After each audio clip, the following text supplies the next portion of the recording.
ఇవాళ ఆంధ్రప్రదేశ్ వ్యాప్తంగా అన్ని నియోజకవర్గాల్లోని వెంకటేశ్వర స్వామి దేవాలయాల్లో పూజలు సంప్రోక్షణ నిర్వహించాలని కూటమి నేతలు నిర్ణయించారు. పార్లమెంటు నియోజకవర్గ కేంద్రాల్లో కూటమి పక్షాల నేతలు ప్రెస్ మీట్లు నిర్వహించి దేవుడికి జరిగిన అపచారాన్ని ప్రజలకు వివరిస్తారు.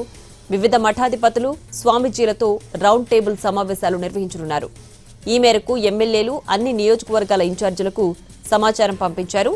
వైసీపీ ఎమ్మెల్సీలు చెప్పులు బూట్లు వేసుకుని శాసన మండలిలోకి వెంకటేశ్వర స్వామి చిత్రపటం తేవడంపై మండిపడుతున్నారు. జూమ్ కాన్ఫరెన్స్ నిర్వహించిన కూటమి పార్టీల అధ్యక్షులు, మంత్రులు, నేతలు ఈ నిర్ణయం తీసుకున్నారు.